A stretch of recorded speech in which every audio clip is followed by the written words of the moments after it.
Assalamualaikum warahmatullahi wabarakatuh. Saya Pemedeti Anggriani dari kelas BKI 6B. Di sini saya akan mempresentasikan makalah saya yang berjudul Kondisi Psikologis Orang Sakit yang diampu oleh dosen Ibu Triani Pujiastuti. Yang pertama, saya akan menjelaskan macam-macam kondisi psikologis orang sakit. 1. Kecemasan.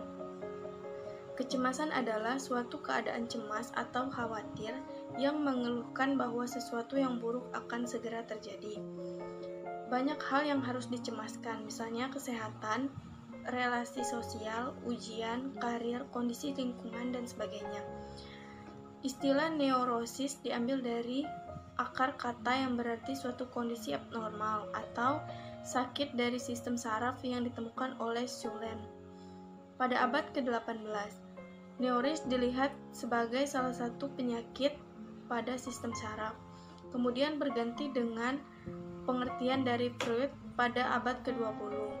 Freud mengatakan bahwa tingkah laku neurotik terjadi karena adanya ancaman bahwa ide-ide pembangkit kecemasan yang tidak dapat diterima akan muncul ke dalam alam sadar.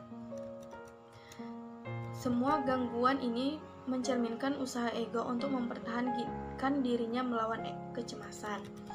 Yang kedua adalah stres. Ketika sedang stres, tubuh akan bereaksi dengan melepaskan hormon stres. Hal ini dapat mempengaruhi berbagai aspek, termasuk emosi, perilaku, kemampuan berpikir, dan kondisi kesehatan. Saat mengalami gejala stres, seseorang akan merasakan beberapa keluhan, seperti suasana hati yang berubah-ubah, sulit fokus dan konsentrasi, tidak percaya diri, kesepian, dan tertekan.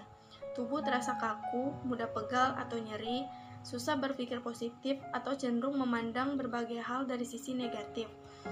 Tidak semangat atau kurang berenergi, kurang nafsu makan atau justru makan berlebihan, suka menyendiri dan menarik diri dari lingkungan sosial, dan yang terakhir susah tidur. Kemudian yang ketiga, gangguan makan.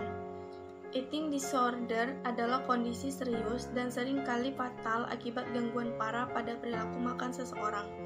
Seseorang yang sedang mengalami sakit biasanya akan kehilangan rasa ingin makan dikarenakan kondisi tubuh yang tidak enak.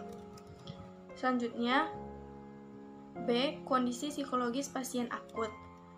Yang pertama, stres. Seseorang yang mengalami sakit akut atau kronis biasanya mengalami stres dikarenakan selalu memikirkan penyakitnya yang sudah akut. Pasien akan selalu memikirkan kapan dirinya sembuh atau apakah dirinya akan sembuh, sehingga hal itu menambah beban pikirannya yang mengakibatkan stres. Stres adalah reaksi tubuh ketika seseorang menghadapi tekanan, ancaman, atau suatu perubahan. Seseorang biasanya mengalami stres ketika tuntutan yang diberikan kepadanya lebih besar dari kemampuannya. Stres bisa dialami oleh siapa saja, mulai dari anak-anak, remaja, sampai dewasa. Stres merupakan reaksi yang sepenuhnya wajar dialami semua orang dari waktu ke waktu ketika dihadapkan pada situasi yang membuat mereka merasa tertekan. Stres bisa dibagi menjadi dua jenis, yaitu stres eksternal dan internal. Stres eksternal adalah stres yang sumbernya berasal dari lingkungan sekitar.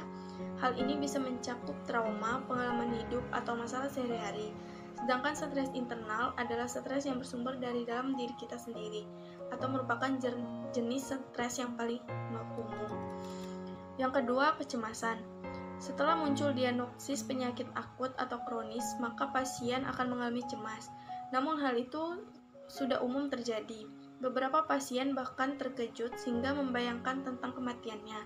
Kecemasan karena rasa takut atau khawatir pada situasi tertentu akan sangat mengancam yang dapat menyebabkan kegelisahan karena adanya ketidakpastian untuk sembuh di masa mendatang, sehingga ketakutan bahwa sesuatu yang buruk akan terjadi.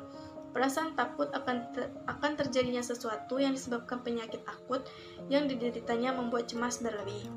Yang ketiga, depresi. Seseorang yang diagnosis penyakit akut akan tampak stres dan bahkan ada yang kehilangan harapan. Kehilangan harapan untuk sembuh sampai mengalami depresi. Depresi merupakan kondisi emosional yang biasanya ditandai dengan kesedihan yang amat sangat, perasaan tidak berarti dan bersalah, kemudian menarik diri dan tidak dapat tidur, kehilangan selera, minat, dan aktivitas sehari-hari. Menurut Rice PL, depresi adalah gangguan mood, kondisi emosional berkepanjangan yang mewarnai seluruh proses mental, mulai dari berpikir, berperasaan, dan berperilaku seseorang. Pada umumnya, mood yang secara dominan muncul adalah perasaan tidak berdaya dan kehilangan harapan. Kemudian gejala-gejala fisik dari depresi ini adalah yang pertama, gangguan pola tidur, sulit tidur atau tidur berlebihan. Yang kedua, menurunnya tingkat aktivitas, misalnya kehilangan minat, kesenangan atau hobi atau aktivitas yang sebelumnya disukai. Yang ketiga, sulit makan atau makan berlebihan. Yang keempat, gejala penyakit fisik yang tidak hilang seperti sakit kepala, sakit lambung atau nyeri kronis. 5. Terkadang merasa berat di tangan dan kaki. 6.